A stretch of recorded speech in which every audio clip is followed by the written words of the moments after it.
tuition, out-of-state fees, and provide a research fellowship during the summers. I said, what? Took care of you. I said, yes. He said, the only thing is you got to go to Cleveland, Ohio to the Jet Propulsion Laboratory to do your research. I said, you promise? Like, really? Is this real? Yeah. And so I never forget, it was July 24th. It was my parents' anniversary. Called my mom. She was like, that's actually my coworker. Is it? Called my mom. She was like, this is the best anniversary gift I ever had. Because she had 3 children in college at the time. Oh, dang. I said, that was right yeah. Well, my younger sister are twins. Oh, okay. And so I was like, I say, so you can take me off the books. I'm good. I'm good. I'm good. Only thing they provide was the books. And I was working at Burger King. Burger King when I got there, Burger King told me they would pay for my books. I worked there. Got there, they was like, well, you should have asked for it last month. Well, like, I didn't know. You know. And so, and then my fellowship people, they didn't want me to do work anyway because it was the first time that NASA had funded master's degrees at Florida A&M.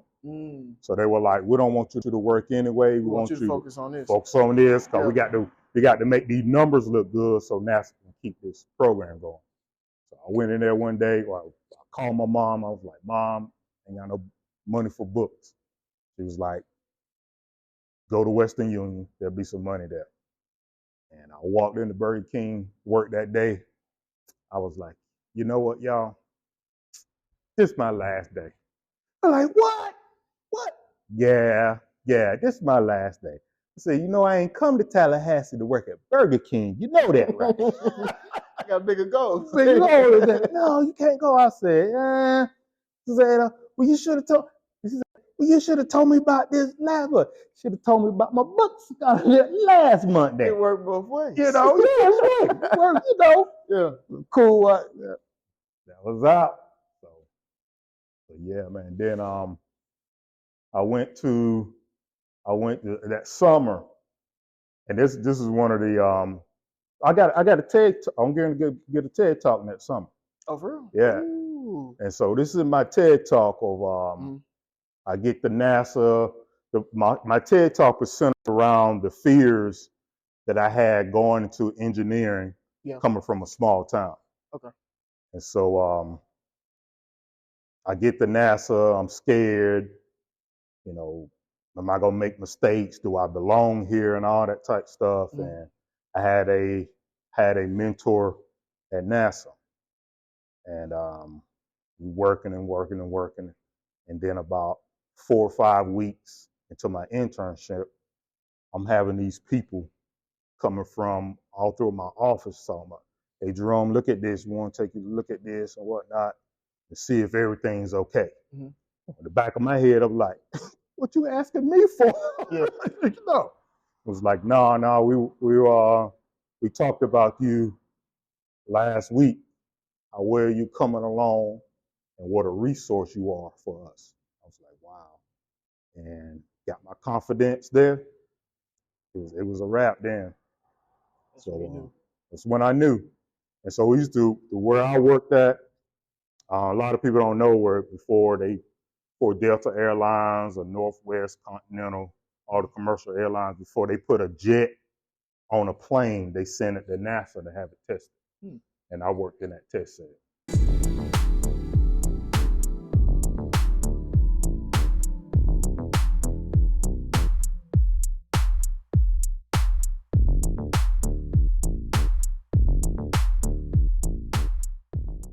Welcome back to The Harvest with another episode where we harvest empowering conversations. It's your boy Anthony, aka Tony. You know, call me what you want. But hey, here I have with me is a distinguished gentleman, my mentor and 100 Black Men's Rites of Passage Academy, South Metro Atlanta, Mr. Jerome McQueen. How you doing? What's up, Like I man? said, usually I have people here, but they're not here yet. Cool. They usually give you a warm Ah, welcome. that's all right. That's all right. Thank you so much. Thank you so We're much. scarce today, but no, it just started right off the bat. You already started talking about it, but you have a story to tell. Got a story. I got a story. You got a story, and I didn't even realize till Mm-hmm. we Mm-hmm. met you at your car and was like, we gonna get into it. But yeah. let's start with there, and then we'll backtrack to Okay. academics and just like the whole mentorship and Cool. everything else. Cool. But you were telling me you had like, well, I'll let you tell it. I want you to tell, like, you had a, I wouldn't say, well, it's already a journey, but you know, trials and tribulations, I guess you could say. Mm-hmm. Hard times, right? Or Yeah. how was Yeah. like, A journey yeah. of hardship, Mm, yeah. and that hardship, I feel that is divine intervention into my life to tell that story, because young men like you, other men like me, near to hear my story. First of all, I didn't want to talk about my story because I didn't want that pity. Yeah. You know me. Yeah. I didn't want that pity. Yeah. You know, I want you to see me For me. and not feel bad for me. and not feel bad for me. Yeah. But my wife kept telling me, nah, that's a story out there that has to be told. Mhm. And so when you tell the story, it's going to inspire other men and other people to first let them know there is a God out there. Yeah. And he is real. Mm-hmm. And so through my journey, what I've been through, it is, in fact, been the last 4 years.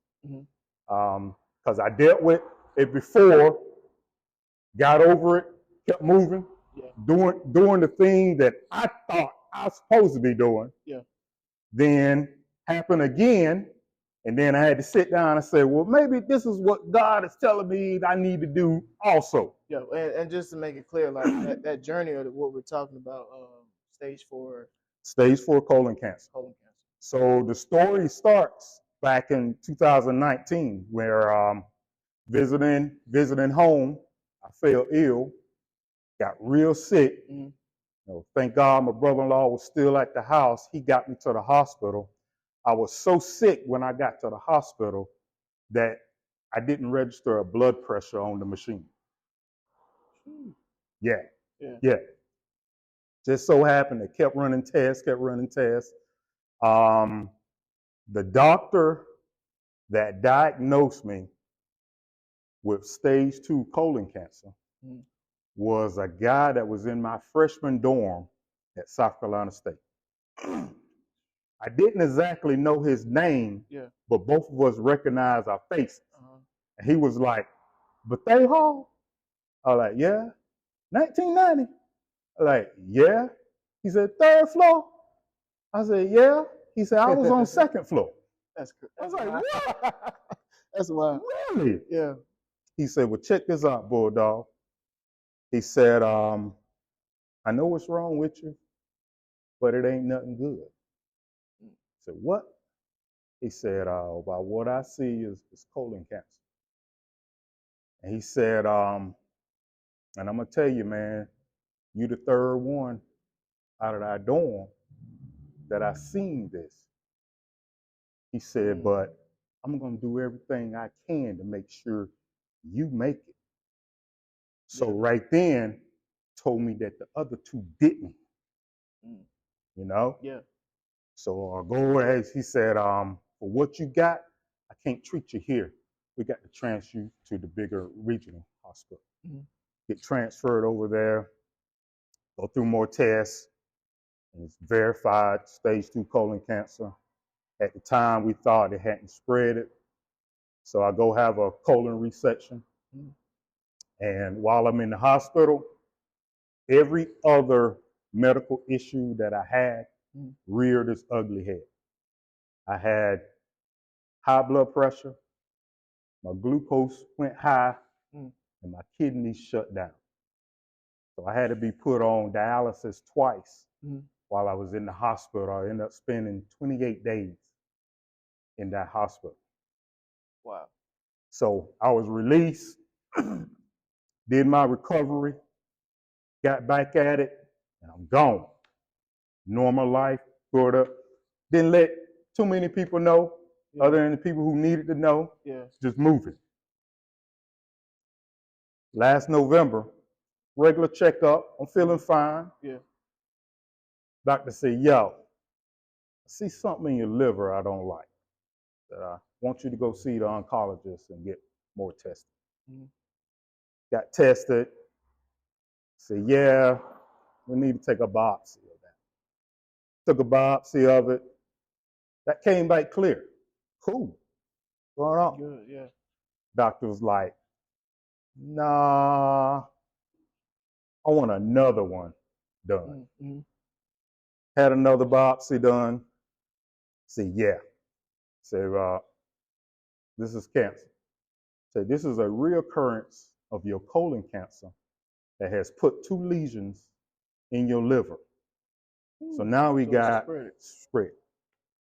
And how far, you said, how far in between was this is 4 years. 4 years, sir. And luckily, that was like over 4 years, this is the only place we see it. So that's pretty good. Could have spread it quicker. And so started going on chemo. I did chemo. So chemo robbed me of my personality. You know who I am. You know I'm the jokester. I keep it live. Keep it moving. Cool cat. You know, absolutely. You know what I mean? I wasn't that way. Wife asked me, how you doing? My fatigue, you know.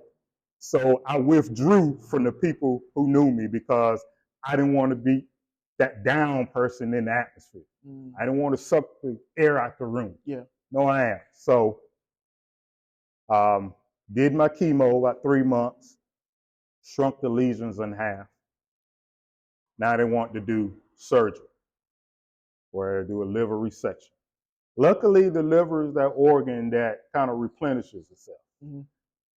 Couldn't find out you could take up to 80% of your liver, you'll still be okay.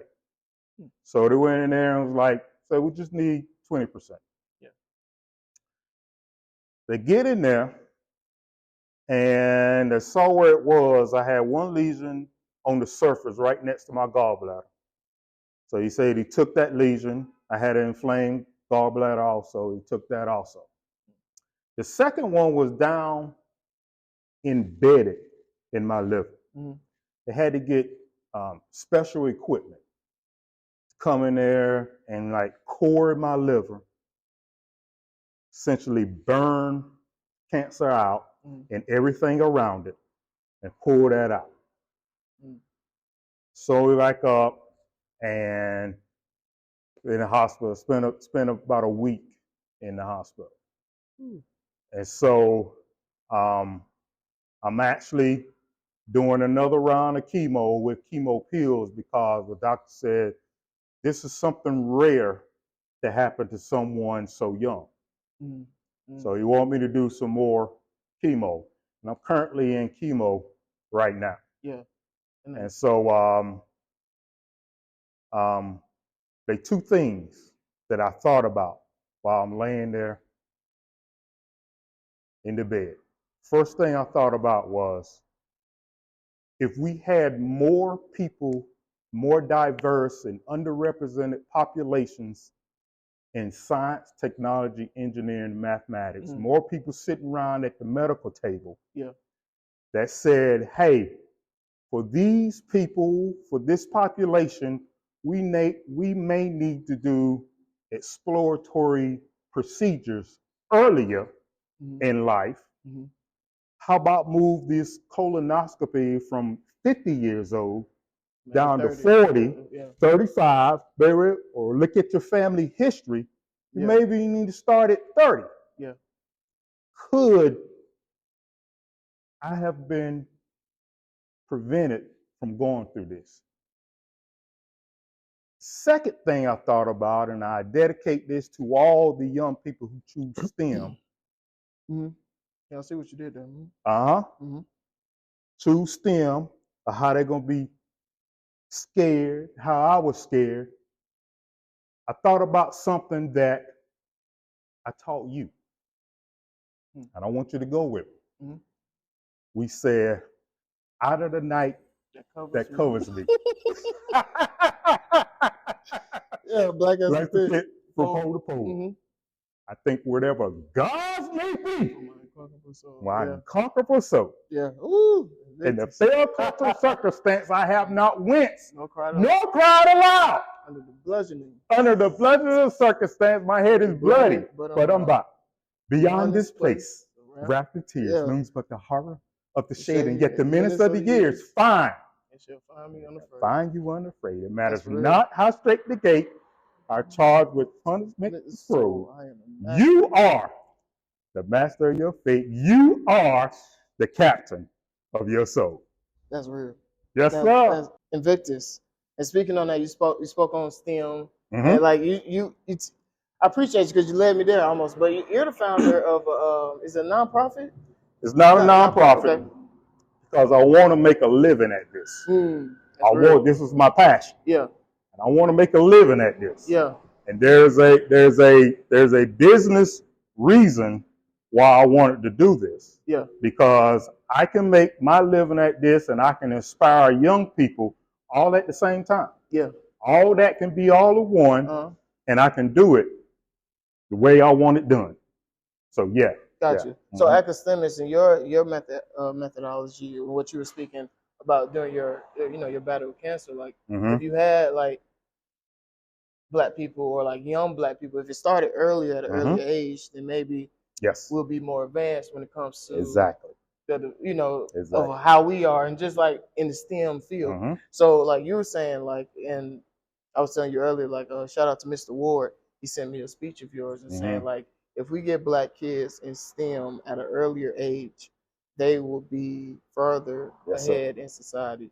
Yep. So let's talk about that. 'Cause also you have a background in STEM. Right? Like you were saying, like this is a black man that worked for NASA. Okay, let's keep up for that. But when it comes to like starting like black kids early in STEM, like I want to ask you, like, where did that really like expound from, or like? Well, my years of mentoring, I wanted to go out and I wanted to merge my two loves of mentoring and engineering. And this is exactly what academics is. It's reaching those young kids. And I'm gonna tell you, when I started this, I was kind of targeting middle school. But I'm gonna tell you, after I got in this and people saw what I was trying to do, I'm at pre-K now. And I'm gonna tell you something else. I was researching some grants from the Department of Navy. Department of Navy have sent out directives that they have to start recruiting pre-K. Pre-K. So you tell I'm sitting there reading. Yeah. You telling me the Navy is looking at 3-year-olds to see if they and try to get them on the path to STEM because it's so critical. Yeah. There are over 2 million STEM jobs unfulfilled because we do not have the personnel here in America to fulfill those. So what everybody have to do is start early. And it was crazy to me. I said, yeah, middle school is going to be good because most of your psychology says most of the teams that you follow in adulthood, you made an impact and they impacted you when you were in middle school. Yeah.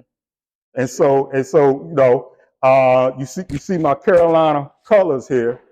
So I started Michael Jordan when he was at University of North Carolina in middle school. So that's how today I'm a Tar Heel fan. That's real. That makes sense. This is right. It was LeBron for me in middle school. Exactly. It was like, okay. Yeah. Exactly. But I want to ask you, like, where do we start when it comes to like pushing our black kids or like younger kids into STEM? Like, where does it start really? You know what? I think you saw the speech I did at this church, and there was a 2-year-old kid that had headphones on an iPad, doing this right here. So it ain't about where we started. Yeah. It's about where they have started.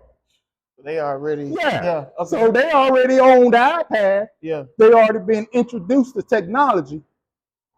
So we need to take that and steer them in the right direction. It's like we got to take but it's like taking ownership of that and just like placing the right things in front of your, That's right. That's real. That's right.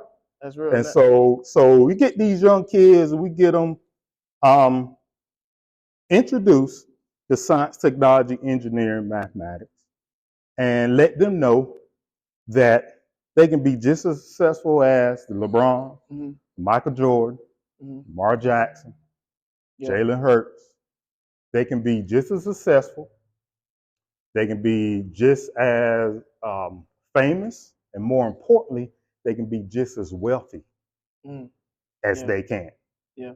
People don't know the story of Lonnie Johnson, live right here in Atlanta. Lonnie Johnson comes from Mobile, Alabama. He come through when they didn't allow blacks in Alabama to be in the state science fair.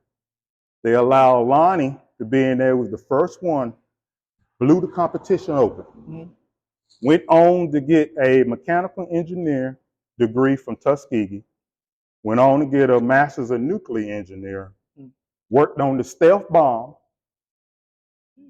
One day, while he was home trying to figure out how we can use water as a refrigerant so we can have an alternative to Freon, so we take care of the environment, he has this vice in his hand, and he shoots a stream of water across the room. And he looked at it, and he did it again. So he pivoted, and Lonnie Johnson is the inventor of the super soaker. Okay. Yeah, you know where I'm going. I heard of him though. Yeah, put the name with the story. That's right. Yeah. He invents the super soaker. He has this deal with Hasbro. Hasbro, come to find out, was cheating him on his royalties. He takes Hasbro to court. In one judgment, he's awarded $73 million. And he continues to get the royalties. Now, Super Soaker is approaching $1 billion in sales and is one of the highest retail toys sold in American history. Wow. All Lonnie Johnson has to do is go. He has laboratories here in Atlanta and Marietta. Yeah. But he just go to the mailbox every week to collect checks for the rest of his life. He's 73 years old. All from STEM. All from STEM. All from science, technology, engineering and mathematics. And we get our young people in early. Yeah. We can have 1,000 million more Lonnie Johnson, because listen here, the kids that I deal with today, they're 10 times advanced than what Lonnie Johnson was at that age. Yeah, so much disposal at their hands. Yes, yes. Yeah. So I have this program I call STEM Business. Well, it merges STEM with entrepreneurship. So I introduced the engineering design process to them, and where they have to find a problem that they're dealing with. And then I lead them through designing a design solution to take care of that problem. Once they get that device designed, we teach them entrepreneurship, same one we taught you all in Rites of Passage. Yeah. The entrepreneurship of how they can get that device and that product in the business marketplace. And at the end of the program, they have to do a Shark Tank-like presentation. To pitch their design. Pitch that design to try to get money. Oh, that's major. It's major. It's major. Check this out. I'm in 7th grade. This little girl, she says, I said, so what's your problem? She says, when I get to my locker, my hands are so full with my books, I can't open my locker. I can't get to the combination lock to open my locker. So, okay, what is your design solution? She says, I want to develop a face recognition locker system. I said, what? She was like, yeah. So when I walk up to my locker, it reads my face and opens up just for me. I said, shit. I looked at my wife. I was like, do we have some money? Do we can invest in this? No, facts. So then you teach the rest of the part about target market. Who you going to target? Every school in America. got the market. Yeah. Yes. Jeez. And I'm saying, 7th grade girl. That's crazy. That's what they coming out with, man. Yeah. But it's always been a part of us. If you look at like George Washington Carver, T.J. Walker, all the inventors. Like the inventor of the traffic light was it's always in us. Yeah. It's always in us. Yeah, but we get too distracted sometimes. That's right. Exactly. Which also comes back to like the guidance and the mentorship of what you were talking about. So like I was in the 100 Black Men's Rites of Passage, South Metro of Atlanta, and he was actually like my mentor and whatnot, and just like because I never got a chance to tell you, but that experience, like for me, because I was raised in a single parent home, and like my relationship with the men in my family wasn't the best, right? So seeing that and having that brother, like I'm still friends with Dominic, I'm still cool. Y'all got a brotherhood, that's go always endure. Facts, and y'all developed in me to where like it's part of the play, as we used to say, but it's I will reach back and lift my brother up. But he is not heavy. He is my brother. Guess who wrote that? You did. I did. Yeah, but they always that's right. me, and it built me good. So even with coaching, even with mentoring, like having like the younger guys, especially in church too. So it was like, but I want to ask you, like because realize it takes a village. Yep. It takes a community to like really guide children in the right direction. So for you, when was that moment for you to where it picked up? Because like you're saying, you're in mentorship now. You was my mentor in high school. When did, in your story, in your journey, when did that like button switch to where like, oh, this is because you had to? Did you see it like growing up? So we were talking about giving back, and that's just the cornerstone of our culture and how we make it from generation to generation. Yeah. Each generation have to reach back and prepare that next generation for greatness. And so my thought is I want our kids to be introduced to science, technology, engineering, and mathematics, so they won't have that scaredness, being afraid. Yeah. Do you feel like, because like with me, I feel like I have the sense of like it's my responsibility. Yeah. Do you have that same feeling as well? Yeah. That's why we're with y'all all those Saturdays. Yeah. My responsibility. Yeah. Because you think about how W.E. Du Bois talking about the 10th. There's gonna be a 10th of us that has to reach back and bring back the other 90%. And because God has given us the way we think, we are that talented 10th, and we're responsible. And this is what we have to do. There is it's like a purpose. Yes. So we were saying there's a whole lot of work involved, and workers with self with just yes. A whole lot of work. Whole lot of work. And then at the end of the day, sometimes it doesn't land the way we want it to. So we got to keep at it. We got to keep at it. Go to the drawing board. It's like, what? You sit there in front of y'all and y'all looking at y'all faces and like, don't none of them know what I'm talking about.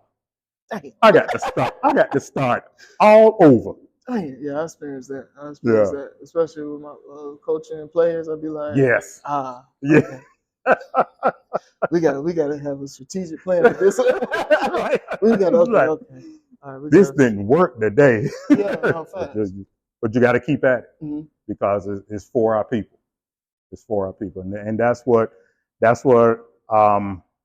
academics is to me, to make sure that our kids get to the next level. Our kids are exposed to this. A lot of them don't even know. Yeah. A lot of them don't even know, and we can start and the kindergarten, the first grade, the second grade, just introducing them, telling them what the opportunities out there for them. Yeah, and it starts at home. It starts at home. Yeah, that's right. I see it all the time. I used to work at elementary school that was like you could say the hood, quote Right. unquote, right? Right. It wasn't it wasn't the best of the best, but you see that it was like especially like you see fourth, fifth graders reading on the second grade level, and it's like and dropping the ball. And it's gotten even worse through COVID. Mm-hmm. My wife, 2 weeks ago, we was putting together an airplane. So what I do, I have the different kits: airplane, a lamp, wind turbine. Each kit has a lesson about life and about science and engineering. So we putting together an airplane, and the kid ain't doing nothing he's supposed to be doing. Yeah. And I fly off the handle. What are the directions? My wife, my wife looked at me and she pulled me to the side and said, "He can't read." I said, "Oh my God." And I said, it hit you when you see a kid. Like, it'd be like, oh wow. And so I got to humble myself. Yep. It was like, Yep. And it's like, so I go over there and say, "Hey man, let's just take word by word." And I said, when I read the words to you, I want you to look at the picture. And I said, after we finish reading, we're going to do the same thing so it looks just like the picture. Yeah. And he said, "Okay, Mr. McQueen." And by the end of the hour, he got that plane together and turned it on. Oh, take your time. That's right. Time and patience. And I'm have to always be reminded of that. Yeah. So, but at the end, and each one of them, they get to go home and tell their mama, mama, look what I made today." There was this man at school that said he's an engineer. And he said, I could be an engineer just like him. In fact, he told me I was an engineer because I put this plane together today. Yeah. I read something to where like the smallest things that we do have the biggest impact on kids. Yes. Like, and even back to being in the rites of passage program, like the way you tied your tie probably had the biggest impact to me. To where like I was like, I need my tie to look. Just small things like that. Just seeing that, like we all came and decked out in the blazer with the right. That's right. Pants are tailored. That's right. Shoes are shined. Like y'all was, and it was like, oh yeah, like that's right. Yeah, that's right. Because that image. So one day, I'm an environmental engineer, and I work at manufacturing plants. And so one day I was an environmental manager. It was me, the environmental manager, my boss, the general manager, a foundry manager, and the maintenance manager all huddled up in a deep conversation. Dude walked up and he went to me and he said, "Do you know this person? Could you tell me where this office is?" And I was like, "Yeah, go down here a piece. His office is right there on the right." I said, "Hold up." I said, "Out of all that was standing here, you came to me. Why did you pick me?" He said, "You look like the one that was in charge."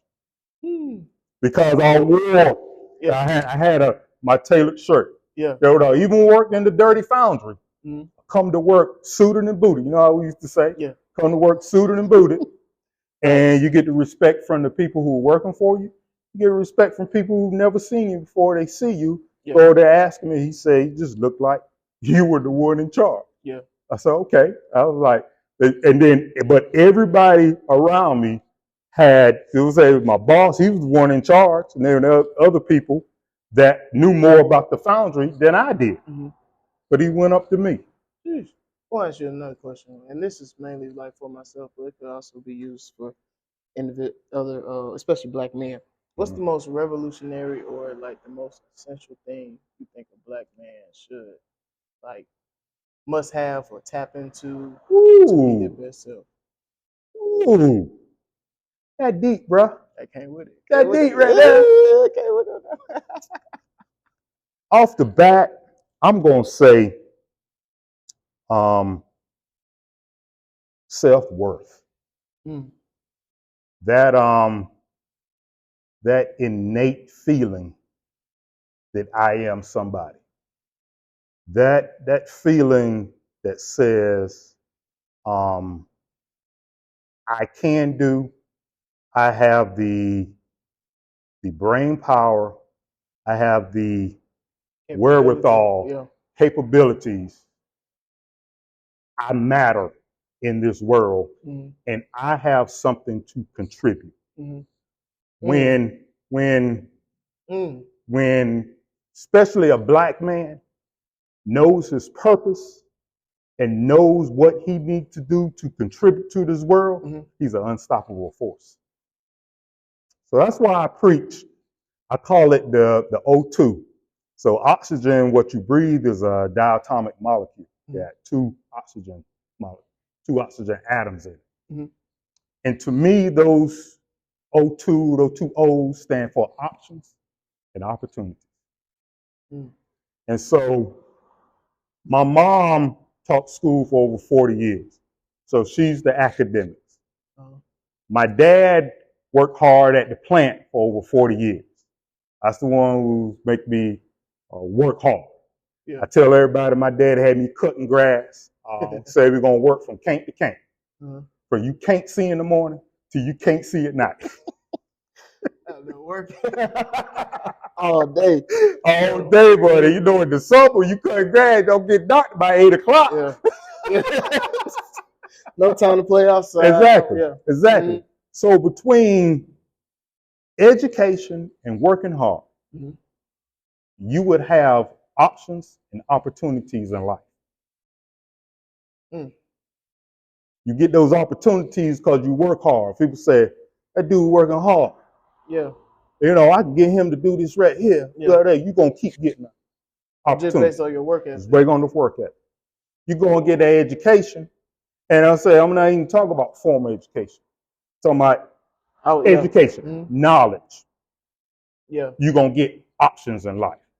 And I tell you about, there was this cat at my first foundry I had out from Augusta. He drove forklift for me. Mm-hmm. And I like to go into the hourly cafeteria and eat with them. Just sit around talking and whatnot. Yeah. And we got to talking with this cat one day, and he said, yo, man, you know, I just finished my HVAC degree at Augusta Tech 6 months ago. I said, really? He said, yeah, man. He said, you know, I do little stuff on the side. I said, so I went to my boss. Mm-hmm. I said, how much money we spent on HVAC? He said, we spend over $250,000 a year on air conditioning system. Yeah. Dirty plant, hot, all that. Yeah. I said, hey, we got this cat out here that does HVAC. Mm-hmm. I said, if we get his supplies, we can save that contractor. He can do all this stuff. Yeah. He said, my boss was like, that's yours. Do what you need to do with it. Mm-hmm. Went out there, gave him a little raise. He started doing the HVAC around the plant. Mm-hmm. First year, I saved over $75,000 in the HVAC bill. Cool. Mm. The next year, we got word that the plant getting ready to shut down. Man, you know. So I started looking for a job, and in fact, that's when I moved to Atlanta. Okay. And so years later, plant had shut down, and I got to go through this area to go back to my home in South Carolina.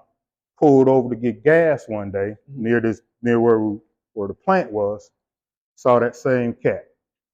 I said, yo, man. I said, everything okay? I said, what happened after the plant closed? Yeah. He said, shoot, man, that plant closed, the best thing that happened to me in my life. I said, what? He's like, yeah. I said, what you talking about? He said, man, you know we had 300 people at the plant. I said, yeah. He said, everybody at that plant, after it closed, start calling me to fix their air conditioners. Entrepreneur. I said, what? He said, man, I got 3 people working for me. He said, I do close to almost $500,000 a year. Wow. I said, you got a position for me? Hey, you put them up. No, that's real. He said, man, he said, Jay, man, he said, what you did for me, he said, can't be measured. Yeah. And I said, I was talking about, man, I can't go get the HVAC, that plumbing. Man, I need the plumber come out to my house last week before I even talked to somebody. $100. They gonna get there. Yeah. My wife was still talking to the people, the plumber people, but it was the automated. We ain't talked to a person yet. It was the automated. Do you have a card that we can charge the $100 to? So we got to put in the card number to charge the $100 before they even come out. So you're talking about opportunities out there for plumbing, HVAC, auto mechanic. You go and learn about electric vehicles now. You know, anything man-made is gonna tear up one day. So we got these new push for electric vehicles. Go to auto mechanic school and learn about electric vehicles. See how much business you're gonna have. And so that's why I tell kids, you know, it don't have to be a college degree to get into STEM. There's a program in South Carolina that with a high school diploma, 15 weeks training at technical school, you can come out and be electrical linesman. When the hurricane come through, knock down the line. Yeah, people don't realize there's money in that. Man, you got the line got to get back up. Yeah. Then they starting out $60,000. 15 weeks after high school. Already. I remember working at a Boys and Girls Club, and they were actually like trying to get employees from Boys and Girls Club to go into coding. Yes. Oh, that coding, man. And was like, we'll give you a training, and we'll pair you with a company, and you can go do your thing with coding. And it was like, please, starting off $50K. Like, man, I've been trying to teach myself coding all summer. I was like, nah. But the cats out there, just all this right here all day long, just coding up stuff. Yeah. Man, and 50, man, please. That's on the bottom end. That's if you don't know nothing like me. No, facts. But yeah, so there's just so much out there. Options and opportunities. Right. That's real. Right. That's real. I want to appreciate you coming on and taking the time out. Listen here. So check this out. You started out saying that I was your mentor. So me appearing on your platform, we don't reverse. Yeah. You the mentor, I'm the mentee. See how God works like that? Yeah. And but also when we give to each other. Right. Like you gave that man the opportunity, HVAC. That's right. Yeah. And so I just want the audience to know how far this young man has come.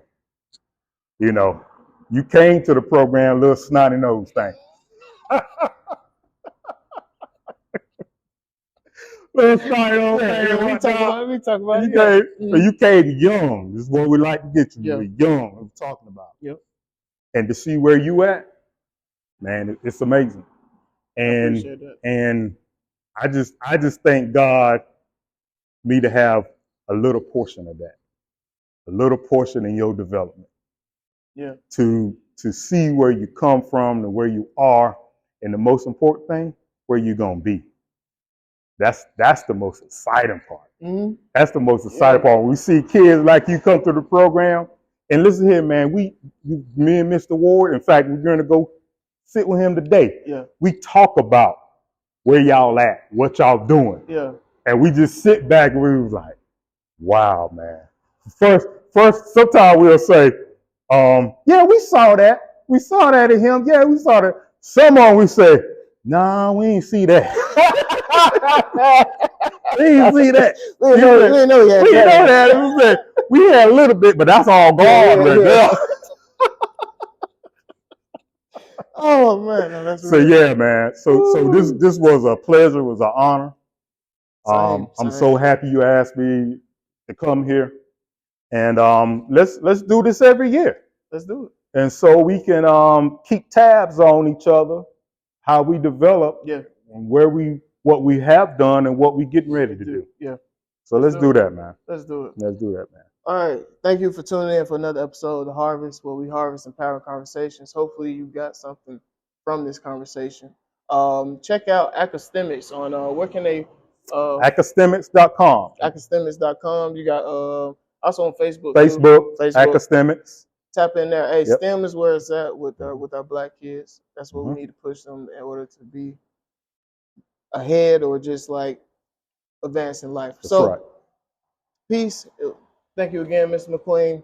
We'll see y'all next week for another episode.